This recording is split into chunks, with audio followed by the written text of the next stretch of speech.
இன்றைக்கி நம்ம என்ன பார்க்க போகிறோம்னா, உடம்புக்கு ஆரோக்கியமான மழை சீசனில் எல்லாருக்கும் சளி இருமல் இருக்கும். அந்த டைமில் சாப்பிட்ற மாதிரி ஒரு ஹெல்த்தியான ஃபுட் தான் சொல்ல போகிறேன். பருத்தி பால் எப்படி செய்வதுன்றதை நம்ம பார்க்கலாமா?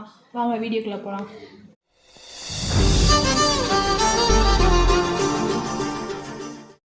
தேவையான பொருட்கள் என்னென்னன்றதை நம்ம பார்த்துடலாமா? நான் 8 மணி நேரம் 100 கிராம் பருத்தி விதையை ஊற வச்சு எடுத்து வச்சுருக்கேன். அதே அளவுக்கு 100 கிராம் வெல்லம் எடுத்து வச்சுருக்கேன். 4 டேபிள் ஸ்பூன் பச்சரிசி மாவு எடுத்து வச்சுருக்கேன்.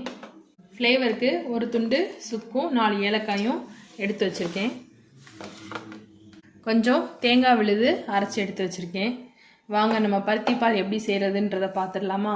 நான் ஊற வச்சுருக்க இந்த பருத்தி விதையை நல்லா மிக்சர் ஜாரில் போட்டு அரைச்சி பால் எடுத்துக்க போகிறேன். நம்ம ஊற வச்ச பருத்தி விதைங்களை நல்லா அரைச்சி வடிகட்டி பாலாக எடுத்து வச்சிட்டோம். இப்போ நம்ம பருத்தி பால் எப்படி செய்கிறதுன்றதை பார்த்துடலாமா? கொஞ்சம் ஹீட் ஆகட்டும். ஹீட் ஆகும்போது நம்ம கைவிடாமல் கிண்டிகிட்டே இருக்கணும், இல்லைன்னா கெட்டியாயிரும். இப்போது இந்த பருத்தி பால் நல்லா கொதிச்சு வந்துருச்சு. வாசனையும் நல்லா வர ஆரம்பிச்சிருச்சு, பருத்தி விதையோட வாசனை. இந்த டைமில் நம்ம என்ன பண்ணணும்னா, எடுத்து வச்சுருக்க வெல்லத்தை இது கூட சேர்த்துக்கிறேன். நல்லா வெல்லம் கரையிற வரைக்கும் நல்லா கிண்டி விடணும். இப்போது வெல்லமும் நல்லா கரைஞ்சி வந்துடுச்சு. இந்த டைமில் நான் எடுத்து வச்சுருக்க சுக்கையும் ஏலக்காயும் நல்லா பவுட்ரு பண்ணி வச்சுருக்கேன். அதை இது கூட நம்ம சேர்த்துக்கலாம். இந்த டைமில் நம்ம அரைச்சி வச்சுருக்க தேங்காய் விழுதுகளையும் இது கூட நம்ம சேர்த்துக்கலாம். ஹை ஃப்ளேமில் வச்சு நல்லா கொதிக்கட்டும். டைமில் நம்ம பச்சரிசி மாவை நல்லா கரைச்சி எடுத்து வச்சுக்கலாம் தனியாக. உங்களுக்கு தேவைன்னா பச்சரிசியை போட்டு கூட அரைச்சிக்கலாம், அந்த ஃப்ளேவரும் நல்லா தான் இருக்கும். கொதிச்சு வந்துருச்சு. இந்த டைமில் நம்ம அரைச்சி வச்சுருக்க பச்சரிசி மாவை இது கூட சேர்த்துக்கலாம்.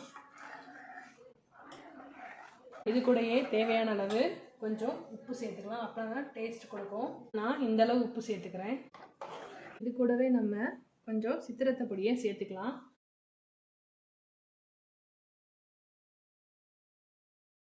இது ஒரு 5 மினிட்ஸ் நல்லா கொதிச்சு வரட்டும். 5 மினிட்ஸ் ஆச்சு. பருத்தி பால் எப்படி வெந்திருக்குன்றதை பார்த்துடலாம். நல்லா பபுள்ஸாக வந்துருச்சு. இதுதான் பருத்தி பால் வெந்ததுக்கு அர்த்தம். பார்த்தீங்களா, நல்லா வெந்துருச்சு. நீங்களும் இந்த மாதிரி பருத்தி பாலை ட்ரை பண்ணி பாருங்கள். இந்த வீடியோ உங்களுக்கு பிடிச்சிருந்ததுன்னா லைக் பண்ணுங்கள், உங்கள் ஃப்ரெண்ட்ஸ்க்கு ஷேர் பண்ணுங்கள். மறக்காமல் நம்ம சேனலை சப்ஸ்கிரைப் பண்ணுங்கள். Thank you friends.